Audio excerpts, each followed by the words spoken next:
Edit તો કરી નાખેલા હોય છે પણ અપલોડ કરવાનો ટાઈમ નથી રહેતો અને રેન્ડર કરવાનો ટાઈમ નથી રહેતો, કારણ કે આપણી પાસે 64 GB છે ખાલી. Good morning for new mini બ્લોગમાં તમારું બધાનું સ્વાગત છે. મોડાસા ગામના શખ્સોનું એવું કહેવાનું છે કે તમે અમને આવો પીપળિયા ફૂલે લેવા, કારણ કે એ જરીક ખલવાણેલા છે. ત્યારબાદ હું ને કપુ બે નીકળી ગયા ટાર્ઝન લઈને, કેમ કે રવિભાઈ ડીજે વાળાનું છે ને કઈક ખરાબ થઈ ગયેલું હતું. સોરી આઈસર ખરાબ થઈ ગયેલું હતું. આવી ગયા એની પાસે રેડી થઈ ગયેલું હતું. અહીંયા તો ગાડીને મેં પ્રેમથી કીધું કેમ છે તને મજામાં ને, તો ગાડીને આવી ગયો ગુસ્સો ને કાઢી નાખે ને ધવાડા. હવે મારા ભાઈ ગાડી માંડ ચાલુ કરીને મારે ને કપૂર ને બેને નીકળવાનું તો મોડું થતું, પણ મારા ભાઈ જવા દે. બીજો થોડી વાર બાદ તે પાછી ગાડીમાં જે હતી ની પ્રોબ્લેમ આવી ગઈ. ત્યારબાદ હવે એને લઈને કેપીને કામ મળી ગયું એટલે ગાડીને લઈ જવાની હતી ભાવનગરમાં હું લેવા લઈ જવાની, કારણ કે ગેરેજ વાળા કોઈ હાથ દે હતું ને કાકાને મોડું થતું ને આમ જાય છે આઈસલો ને ફેસલો બે ગાડીને ખૂણામાં ઠોકી દીધી ને આવી જાય આપણે ગજડિયામાં મેળો જોવા હતું, કારણ કે હજી મેળો બંધ છે, ચાલુ થાય ત્યારે જોવા જવું. હું નીકળી જાઉં ગાડી લઈને શિહોર પાછો. તે બધા એક જ સવાલ કરે કે તમે એડવર્ટાઈઝ કરવાના કેટલા લો ભાઈ? અમે કોમ્બો ના લઈ છે 2500 રૂપિયા, ટ્રિપલ આઈડી ના લઈ છે 4500 રૂપિયા.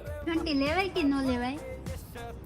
લેવી છે કેમ બને વેલા છતાં એડવર્ટાઈઝ આપણે પૂરી કરી નાખીને હું ને પ્રદીપભાઈ ને સ્નેહાને બેહાડી દીધી વૈષ્ણવને. હવે નીકળી જવાનું છે આપણે રાજપરા બાજુ, કેમ કે દર્શન કરવા ગયા નહોતા એટલે આવી ગયા હતા આપણે શિહોર. તો જરીક આંટો મારતા છે, એમાં તો કઈ આપણા પગ દુખવાના છે નહીં ને. આ તો બહુ મોટા ઇન્ફ્લુએન્સર છે. અમારા નિલેશભાઈ નું ભાઈ એડિટિંગ લેવલ બહુ ખતરનાક કરે છે. ત્યારબાદ હવે આવી ગયા આપણે ખોડિયાર મંદિરે, પછી અંદર જઈને આપણે દર્શન કરી લીધા ને આવી ગયા આપણે સાઈડમાં બગીચામાં બેહવા. મનીષા બેન સ્નેહા બટાને કઈક વાત કરતા પણ એ કઈ સમજતી નથી. ત્યારબાદ એને હિસકા ખાવાનું શરૂ કરી દીધું, એ એકલા. પછી ઘરે જવાનો ટાઈમ થઈ ગયો હતો ને ટ્રેનની સાઈડ આપણે કાપી નહોતા એકતા એટલે આપણે સાઈડમાં રહી ગયા. ત્યારબાદ પછી આવી ગયા આપણા ઘરે ને બધાનું જમવાનું આપણા ઘરે બનાવ્યું તો બધા ખાઈ પીને બેઠા છે નિરાંતે. ના તો જો બધા માથે સડી જાય. વિડીયો ગમ્યો હોય તો લાઈક શેર સબસ્ક્રાઇબ કરવાનું ભૂલતા નહીં.